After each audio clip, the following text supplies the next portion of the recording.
L'Angola.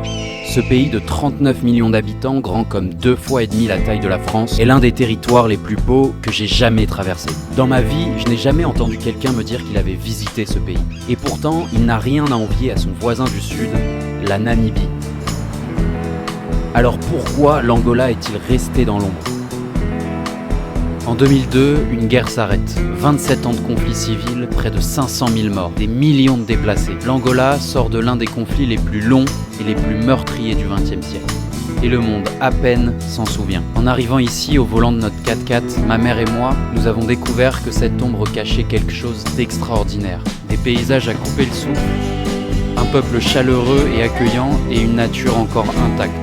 L'Angola est peut-être le pays le plus sous-coté du continent africain.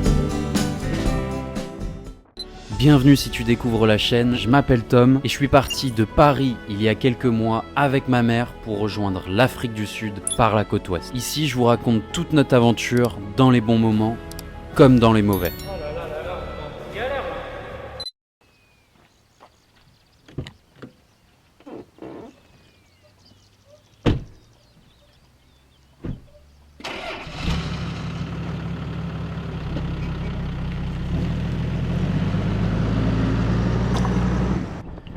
Dans l'épisode précédent, on venait de traverser la République du Congo et d'arriver à Pointe-Noire. Et c'est là que l'itinéraire se complique vraiment. En moins de 48 heures, on va devoir franchir 6 frontières. D'abord à Cabinda, une enclave angolaise coincée entre les deux Congos. Un territoire à part, souvent oublié des cartes. Et ensuite, on plongera en République démocratique du Congo, qu'on va tenter de traverser en une seule journée. La situation là-bas, au moment où on y était suffisamment tendue pour qu'on ne traîne pas. Et puis enfin, l'Angola. On va passer 3 semaines à descendre ce pays du nord au sud. D'abord Luanda, la capitale, puis on s'enfoncera dans les terres, les chutes de Calendula, les mythiques roches de Pedras Negras, des formations volcaniques comme on n'en avait encore jamais vu, avant de longer la côte atlantique jusqu'à la frontière namibienne. Après avoir quitté le Congo, première étape, Cabinda. Et dès le départ, on passe des heures à la frontière. Ce qu'on n'avait pas prévu, c'est le retard que ça allait créer sur tout notre planning, et y compris pour trouver un endroit pour dormir. On arrive de nuit sur le spot qu'on avait repéré sur iOverlander, sauf que la piste pour y arriver, on la trouve pas. Et à ce moment-là, on est épuisé, et on n'a qu'une hâte, c'est retrouver un lit. Alors on prend une décision un peu désespérée, c'est frapper à la porte des hôtels du coin, pour demander si on peut juste dormir sur leur parking. On n'a aucune monnaie locale, donc malheureusement on ne peut rien payer. Le premier hôtel, on prend un gros refus, on repart. Deuxième hôtel, on se dit allez bon, on tente une deuxième fois, et après une bonne discussion avec le propriétaire, il nous ouvre la porte, pas pour le parking, mais il nous ouvre une chambre, le dîner, et en bonus ce soir-là, c'était un match de Ligue des Champions du PSG qui était diffusé sur la télé.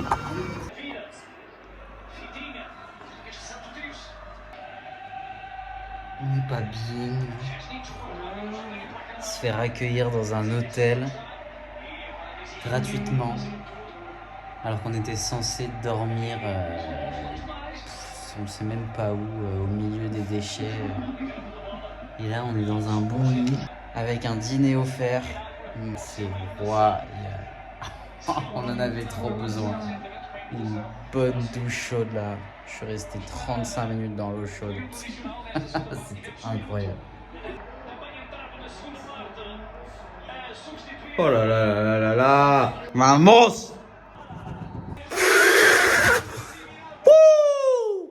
On est qualifié.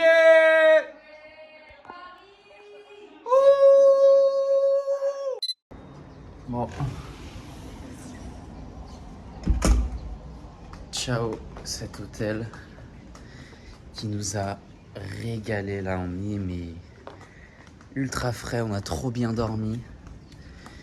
Puis là on peut prendre la route tranquillement vers la RDC. Bon, voilà, là il est 7h30 du matin et là il y a une piscine magnifique. Bon, qu'on n'a pas essayé parce qu'on est pressé, mais ça fait plaisir aux yeux. Et puis là on est part.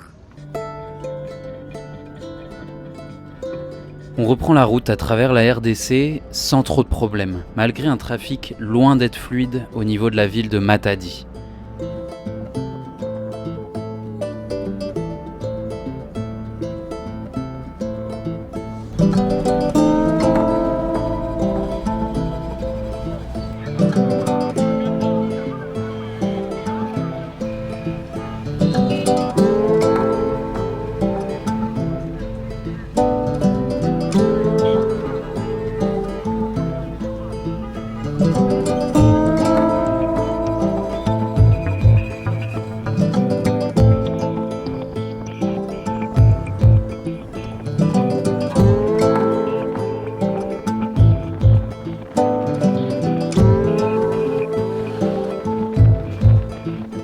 Et après une longue journée de route, on passera la nuit non loin de la prochaine frontière avec l'Angola.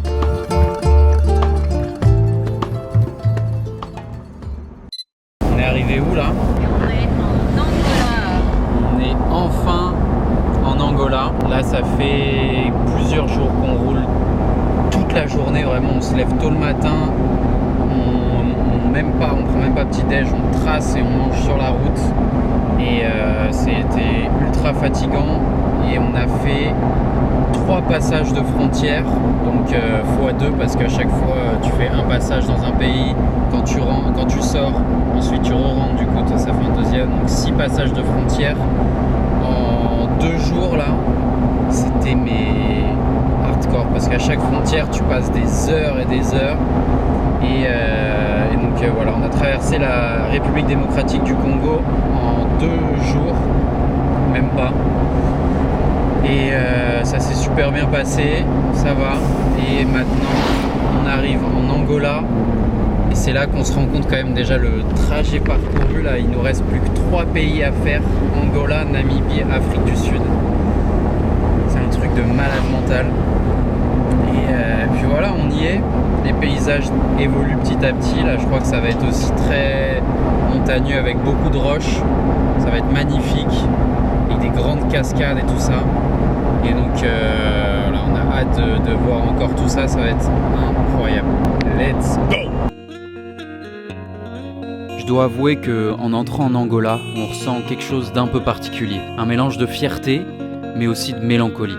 Parce qu'on le sait, on s'approche de la fin. Derrière nous, 15 pays traversés, 4 mois de voyage, des galères qu'on n'avait pas anticipées, des visas, les frontières à répétition, mais aussi beaucoup de nuits improvisées. Tout ça, c'est en train de devenir du passé, parce qu'après l'Angola, on retrouvera des pays plus touristiques et probablement moins authentiques. Mais dans cette aventure, il nous reste 3 pays immenses, magnifiques, et on va prendre le temps de les vivre vraiment, pas juste les traverser. L'Angola, la Namibie, l'Afrique du Sud, le final de cette aventure, et je peux t'assurer que tu vas pas être déçu.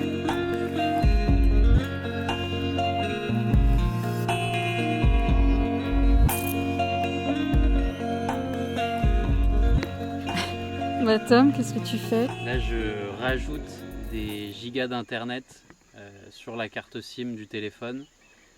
Et du coup, on a acheté 20 gigas et chaque carte qu'on a achetée, ça équivaut à 1 giga. Donc, du coup, j'ai 20 cartes et à chaque fois, tu as l'impression de jouer à un jeu à gratter parce que tu grattes un numéro sur la carte. Ouais. Et ensuite, à chaque fois, tu dois aller sur ton tel et faire un numéro plus rajouter le numéro qu'il y a sur la carte. C'est l'enfer et tu fais ça 20 fois. Et à chaque fois, tu as 1 giga. Donc tu dois faire ça 20 fois pour avoir tout ton internet. Donc c'est un peu un process... un peu relou quoi. Un peu relou. Mais bon, après c'est 1 euro le giga. Donc ça va. Enfin, ça passe. En France, c'est moins cher pour le coup.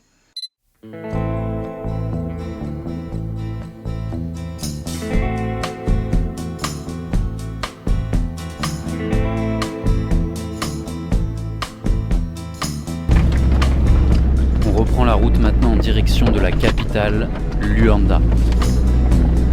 On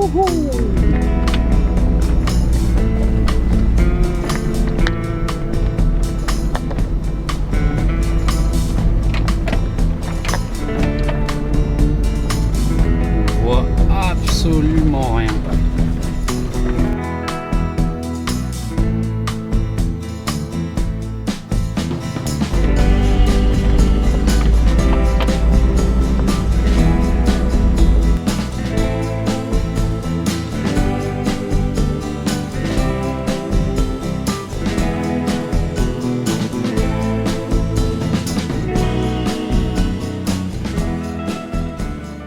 Allez, petit marché.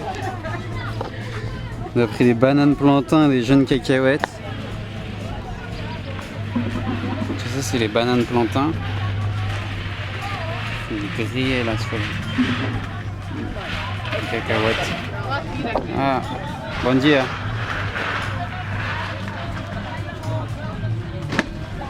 C'est des fruits de la passion qu'on voit là. problème c'est qu'ils vendent les seaux entiers. Et donc tu peux pas acheter genre 5 tomates et tout. Donc c'est un peu compliqué. Et, sauf là peut-être. Ouais.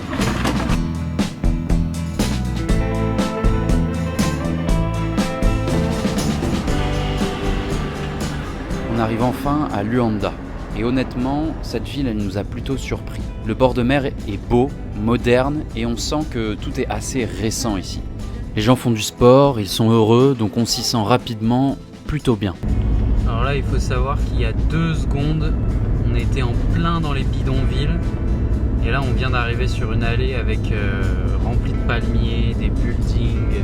C'est impressionnant le contraste qu'on a eu en 200 mètres, quoi. Mais en se renseignant un peu, on se rend compte que cette façade, elle cache beaucoup de choses. Ici, tout est bien évidemment transformé pour attirer plus de touristes ou d'investisseurs, quitte à détruire les habitations des populations vivant dans les bidonvilles appelées ici les MUSEC, sans vrai projet de relogement. En arrivant ici, on se gare au club naval de Luanda, qui est tenu par un Français et qui accueille gratuitement les Overlanders sur un parking sécurisé. On découvrira ici, en discutant avec des locaux, des faits assez intéressants sur Luanda. Effectivement, cette ville a longtemps été classée comme la ville avec les loyers les plus élevés au monde, plus cher que New York ou Londres par exemple. Et tout ça, c'est le pétrole. L'Angola est le 2e plus grand exportateur de pétrole d'Afrique. 2 millions de barils produits chaque jour et Luanda, c'est le cœur de cette machine. C'est aussi pour ça que le prix de l'essence ici coûte 20 centimes le litre. Un plein de 100 litres me coûtait 20 €. J'avais jamais vu ça. Il y a quelques années, une classe moyenne était en train de naître ici. Des gens gagnaient autour de 3 000 € par mois. Et puis la monnaie s'est effondrée. Le kwanza, la monnaie locale, a perdu 10 fois sa valeur. Ces mêmes personnes gagnent aujourd'hui 300 €. Le même travail, mais 10 fois moins de pouvoir d'achat. Et un dernier fait qui nous a marqué est la moyenne d'âge du pays, 16 ans et demi. Pour te donner une idée, à Paris, c'est 40 ans. Et une chose est sûre ici, c'est qu'ils n'oublient pas de chanter et de transmettre leur bonne humeur.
¿Cuál es tu nombre?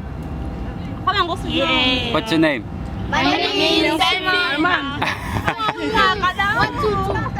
My name is Daniel. Daniel. My name is Armando. My name is Claudia. My name is Alegria. My name is Bem-vindo. My name is Delfina. My name is Claudia. My name is Yansang. My name is Liliana. Liliana. Après Luanda, on reprend la route vers l'ouest pour rejoindre avant la nuit les roches spectaculaires de Pedras Negras.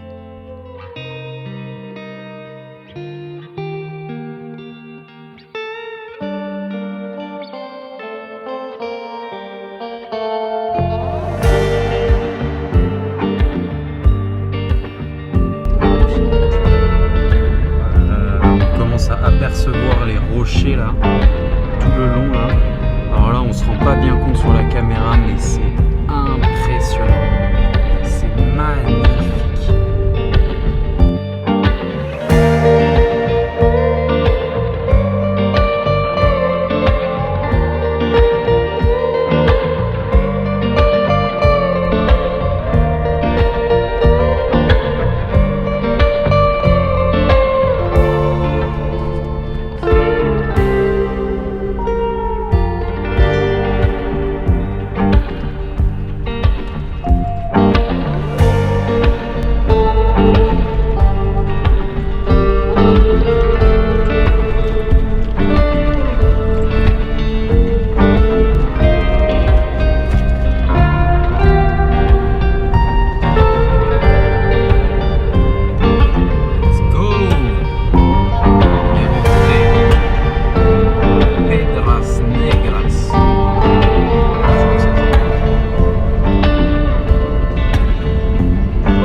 compris, il devrait y avoir un spot par là, pour alors peut-être pas là parce que là ça a l'air d'être impraticable, mais je crois qu'on peut monter sur les rochers avec la voiture et avoir une vue sur toute la région. C'est magnifique.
Alors, qu'est-ce que tu me prépares de bon là ce soir? Eh bien, comme on a acheté tout à l'heure plein de tomates, Là, c'est que tu peux voir, vraiment un seau de tomates. 10 kilos de tomates, mais pour 1,50 € quand même, Ah ouais, c'est pas mal. Il faut préciser. D'ailleurs, elles ont l'air très bonnes. Et alors, avec ça, on s'est dit, pourquoi pas, on ferait une sauce à tomates maison avec un peu d'oignon. Et bien sûr, Et comme d'habitude, nos pâtes, mais ça sera ce soir des spaghettis. ça va là. Spaghettis aux tomates. Ça change.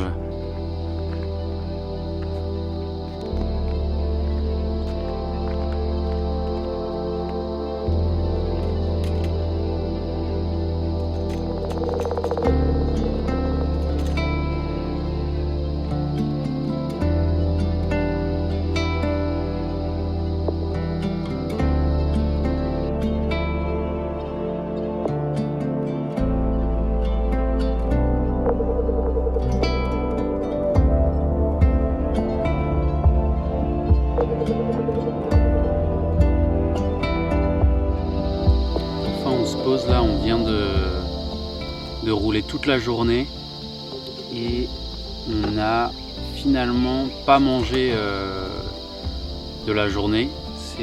Là, c'est le premier repas qu'on se fait. Il est 18h30. Le soleil il est en train de se coucher là.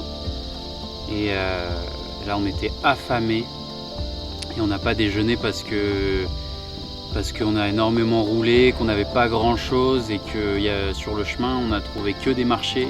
Puis même si on s'arrêtait pour déjeuner, on avait peur d'arriver trop tard et d'arriver de nuit. Et là tu vois le spot il est incroyable, mais c'est pas le genre de spot où tu as envie d'arriver de nuit parce que tu vois, tu as des falaises et tout ça. Donc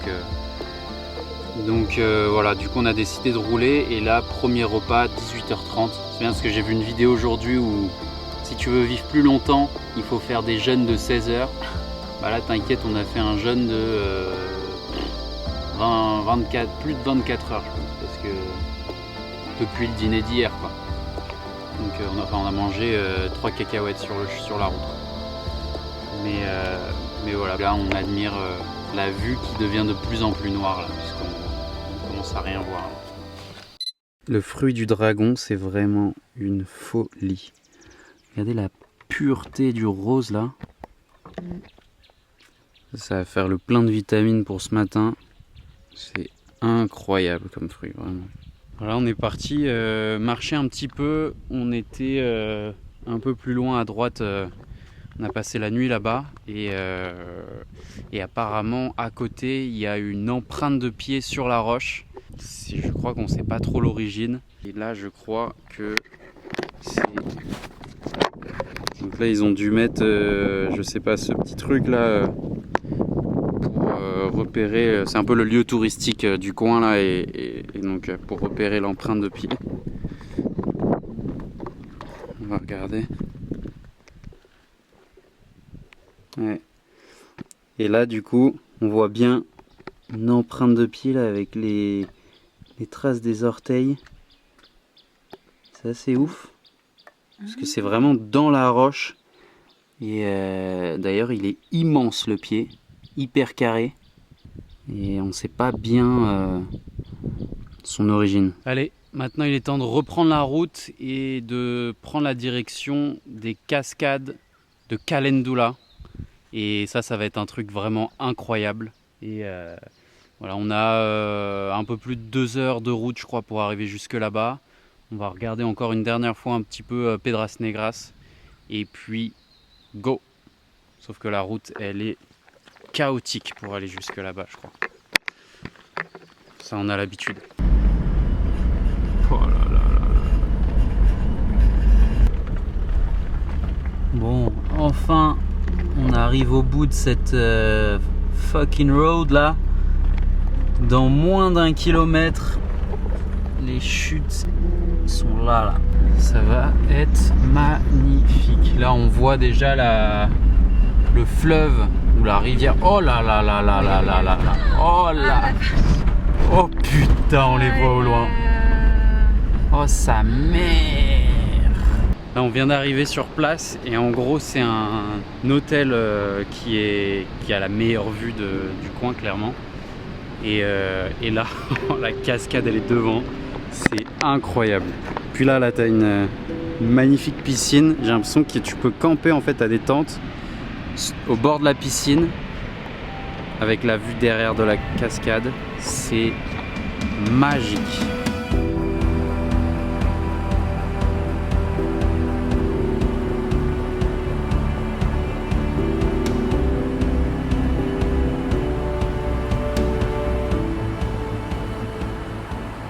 Les chutes de Calendula, ça fait partie des plus grandes chutes d'eau d'Afrique en termes de volume. Elles font 105 mètres de hauteur et plus de 400 mètres de large. Et vraiment c'est impressionnant de voir la quantité d'eau qui tombe et de se dire que ça s'arrête jamais en fait. Il y a tout le temps des tonnes et des tonnes d'eau qui tombent. C'est un spectacle de fou et nous on n'avait jamais vu des chutes d'eau aussi grosses et franchement c'est impressionnant. Surtout qu'on se prend toute la brume d'eau, alors qu'on est quand même loin, hein, mais on se prend toute la brume dans la gueule. Ça fait très du bien, ça veut rien dire. Ça fait du bien et parce qu'il fait très chaud et là on s'en rend même pas compte parce que du coup tu prends de l'eau fraîche et ouais c'est incroyable. Bon là apparemment on a pris un petit chemin qui nous emmène à un autre point de vue encore plus ouf. Donc on va voir ça, je crois qu'on se rapproche du coup des chutes et vraiment on va avoir un point de vue différent et beaucoup plus rapproché du coup, ça peut être assez impressionnant. Oh putain, c'est incroyable. Oh là là là, ouais mais ça n'a rien à voir là. Regardez-moi ça.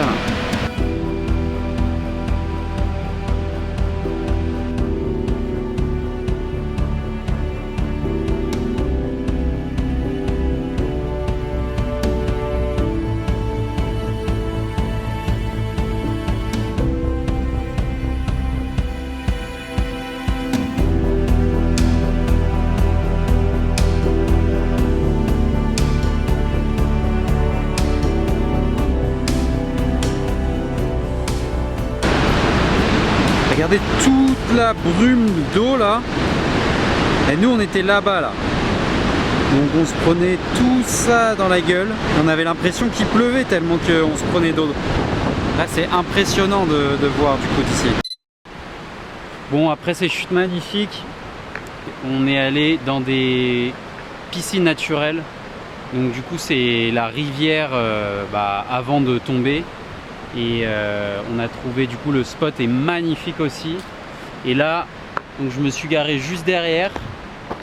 On est quand même ultra proche de l'eau. C'est pas sûr que je reste là pour poser la tente parce qu'on va dormir ici.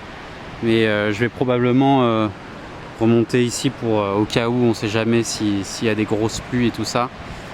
Ça peut aller très vite. Mais en tout cas c'est magnifique. Et là on va se baigner dans les courants là-bas. L'eau est un petit peu froide mais il fait tellement chaud que ça va faire vraiment du bien.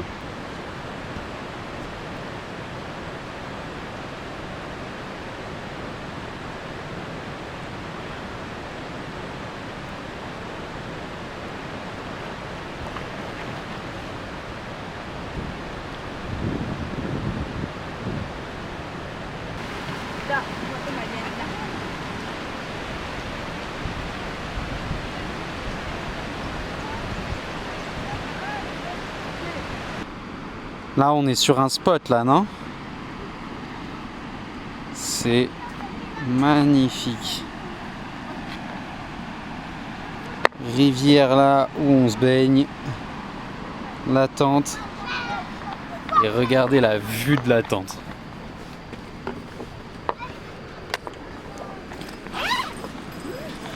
La vue est incroyable. Hop là. Petite vue sur la rivière. C'est pas beau ça?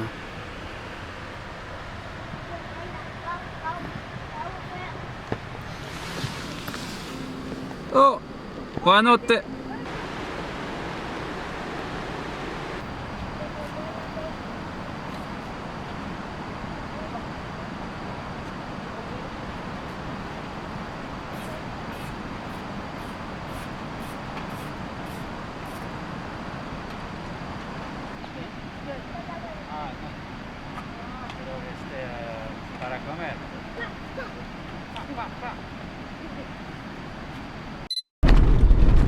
Bon voilà, on a quitté les terres et les chutes de Calendula pour retrouver un petit coin de paradis là.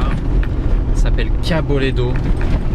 Et du coup c'est le bord de mer. Oh là là là là là, le bord de mer de l'Angola. Et là on est en train d'y arriver. Et c'est magnifique. De l'eau vraiment bien bleue avec des petites vagues. Et j'espère que ça c'est surfable là. C'est magnifique. C'est un peu le spot de surf du coin. Et ça a l'air d'être vraiment beau.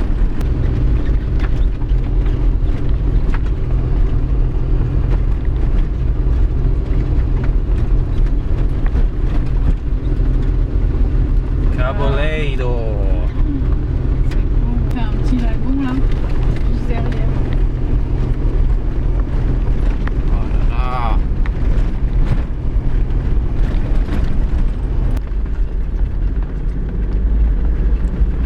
Playa limpa y más bonito. Sí, señor. Par contre, je sais pas où je vais trouver une place là. Il y a un peu trop de monde ici sur le spot de surf là. C'est chaud.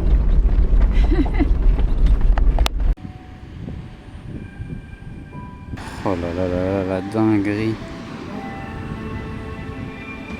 C'est dommage, les vagues sont quand même trop petites malheureusement. Mais qu'est-ce que c'est beau ici quand il doit y avoir des vagues. Et ça doit être le spot mais incroyable. En plus c'est des gauches. Là, ça déroule un petit peu là mais c'est vraiment petit quoi.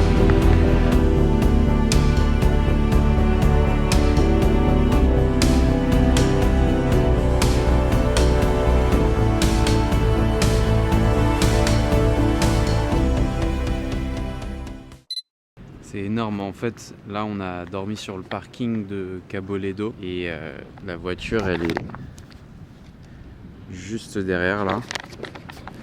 Et en fait, il y a un centre de tortues qui aide à éclore et tout ça. Oh putain, il y a des belles vagues. Et en fait, là, on a eu la chance d'assister à une éclosion de tortues. Ça doit être assez rare quand même. Et là, on se réveille et il y a plein de petites tortues. C'est magique là. Et je pense qu'ils doivent attendre, je sais pas, un scientifique ou quelqu'un qui va les regarder. On n'a pas tout compris le portugais. Et ensuite, ils vont les relâcher dans la mer. Regardez les vagues là-bas là. C'est excellent. Il est 7h du mat. Le soleil se lève tout doucement. Je pense que dans 1 heure il fera déjà bien chaud, donc c'est parfait.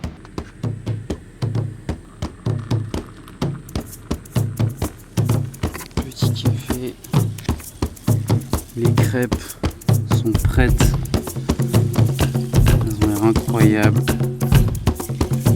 On va manger ça tranquille.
Incroyable, il y a de plus en plus de vagues, c'est énorme, il y a des locaux qui nous rejoignent et j'ai jamais vu une ambiance de surf aussi bonne. Limite, d'habitude tu te bats pour les vagues avec les autres et là je te dis vas-y prends-la. C'est tellement rare d'avoir ça, je surfe trop bien, ça c'est sûr, et donc c'est trop cool. C'est excellent, donc là j'ai vraiment une chance de fou. Je viens de finir la session de surf et là ils viennent d'arriver pour mettre les tortues à l'eau. Donc là il y a trop de vagues pour les mettre à l'eau et c'est trop dangereux, du coup on va aller plus loin là-bas là, pour qu'il y ait plus de chances de survie pour les tortues.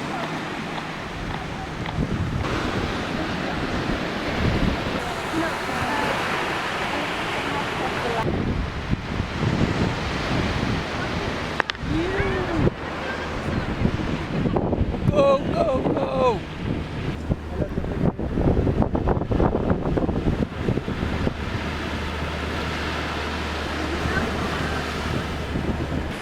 Vamos! Go, baby, go! Go, go, go!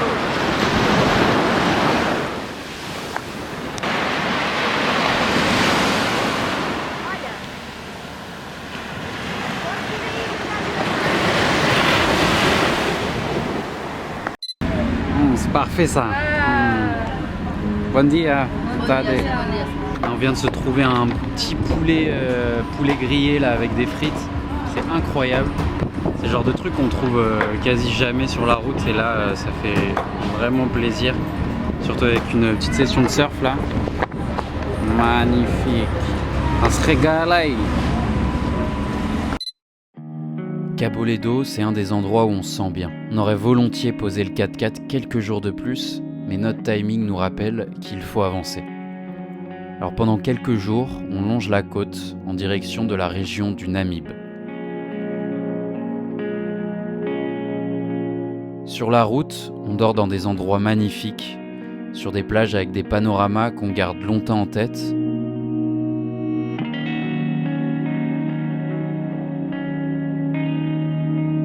Et comme depuis le début en Angola, pas un touriste, on est seul. Au fur et à mesure qu'on avance, le paysage évolue. La végétation se fait plus rare ça devient de plus en plus désertique. Et à certains moments, ça nous rappelle quelque chose, les Bardenas, en Espagne, le premier petit désert qu'on avait traversé au tout début de notre voyage.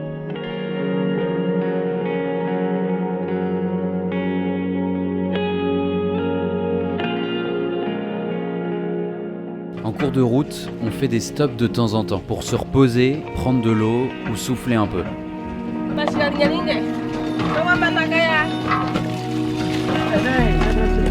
Et souvent lors de ces pauses, on fait des belles rencontres et on voit des enfants qui jouent avec ce qu'ils trouvent.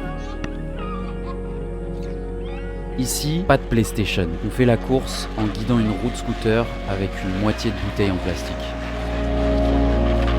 1, 2, 3, vamos, vamos, vamos.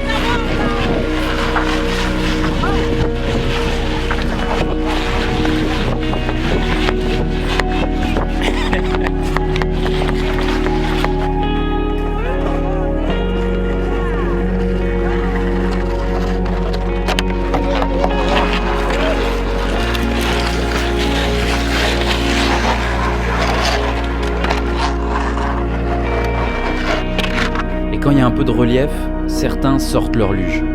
Un morceau de bidon découpé, on s'élance et on descend.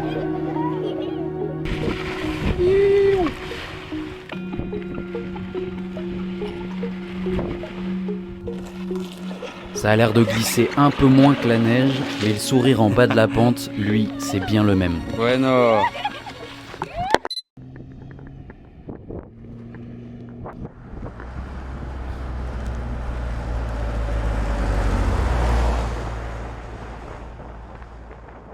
En continuant le long de la côte, on tombe sur un village de pêcheurs installé sur une plage magnifique au pied de Faro de Santa Maria, un phare abandonné. On passera la journée avec les habitants, mais surtout les enfants.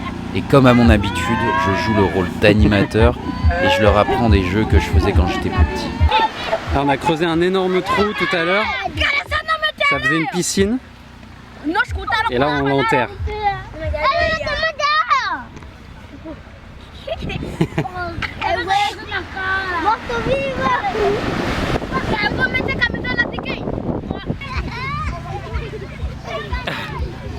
Ça y est, j'ai ma troupe.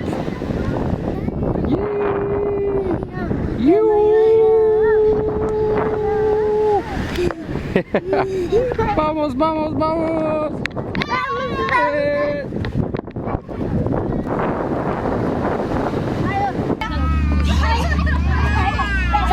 Pikachu!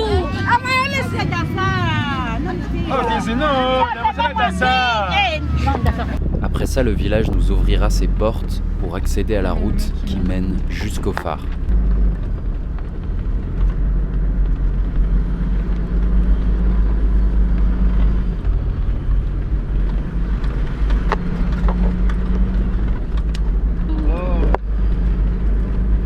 Ah bah, il y a des petites boutiques là.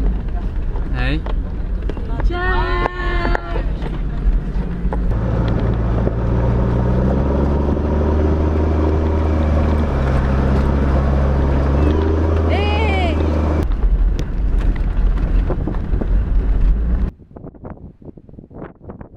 Bon, on a passé une journée incroyable dans le petit village de pêcheurs. Et là, on a campé au pied du phare, donc l'objectif qu'on s'était donné. Mais on avait vu qu'il pouvait y avoir pas mal de vent. Bah, clairement, là, c'est la tempête. Il y a énormément de vent et on s'est mis derrière la voiture, le seul endroit un petit peu à l'abri. Et là, on est trop bien. Donc là, tu as les petites lumières. On est en train de se faire bouillir de l'eau pour mettre des pâtes. Ça va être notre... Du fromage. Oh ouais, du fromage qu'on a acheté là. Ça va être bon. Et là, regardez dehors là. Là, on voit pas très bien, mais c'est la tente là. Et ça souffle vraiment fort. Il y a des grosses rafales de temps en temps. Et là, on se réfugie à l'abri. Mais là, on est plutôt bien en vrai à l'abri, non? Ouais, ça va. Ça souffle quand même. Ouais, ça souffle. Ouais.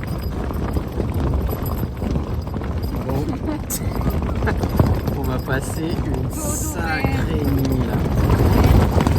Aïe aïe aïe aïe aïe aïe aïe aïe. La tente, elle va s'arracher. Au moins on est habillé si elle s'arrache. Ah ouais, bah faut pas qu'on tombe de la falaise quoi. Aïe aïe aïe aïe aïe. Allez, on va espérer que ça se calme un peu là. Et buena notte.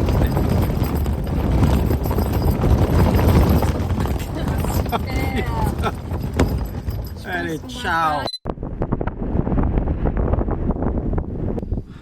Bon, comme tu t'en doutes, on a archi mal dormi. Il est 7h du matin là. Vraiment, on a galéré à dormir, mais toute la nuit parce que le vent, il était de plus en plus fort et on priait pour que ça se calme dans la nuit ou dans la matinée, mais que dalle. Ça a soufflé vraiment fort toute la nuit et même de temps en temps, tu te prenais des rafales. C'était un peu flippant parce que tu avais l'impression que la tente elle allait s'arracher carrément.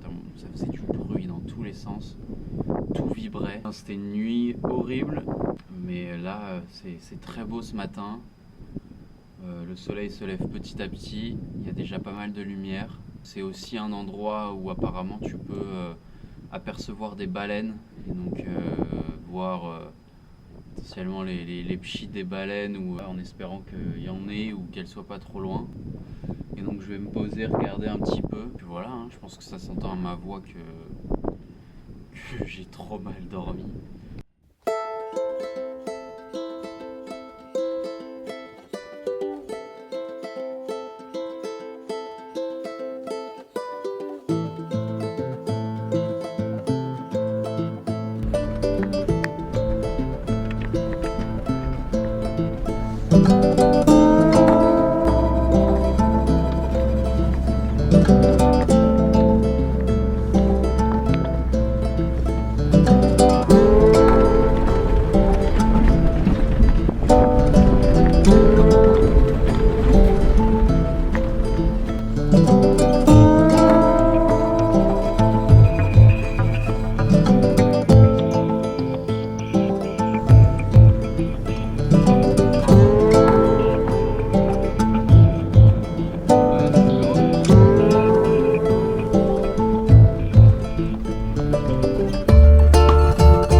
On arrive à Morros Vermelhos, qui signifie les collines rouges en portugais. C'est une sorte de canyon dans le désert du Namib. La course avec les chars là.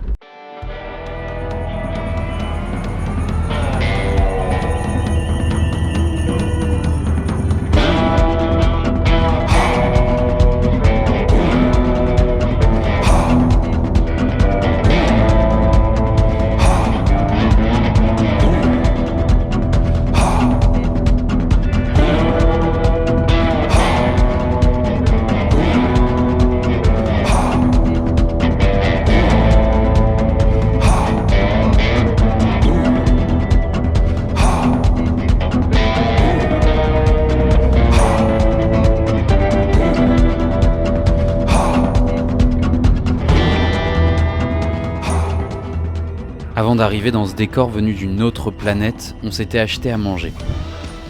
Et là, on s'est acheté un poulet riz. Ce poulet nous mettra KO pendant 2 jours. Là-bas, on rencontrera quand même 2 autres voyageurs à vélo, mais malheureusement, on n'a pas pu profiter de cet endroit comme on le voulait. Je vous épargne les détails de tout ça, mais il m'était impossible de bouger, plus aucune énergie, et tout ça dans le désert, sous un soleil sans pitié. Après 2 jours à essayer de survivre, on décide de reprendre la route direction la Namibie. Et sur le chemin, le paysage change une dernière fois. On sort petit à petit du désert, les montagnes reviennent, la végétation aussi.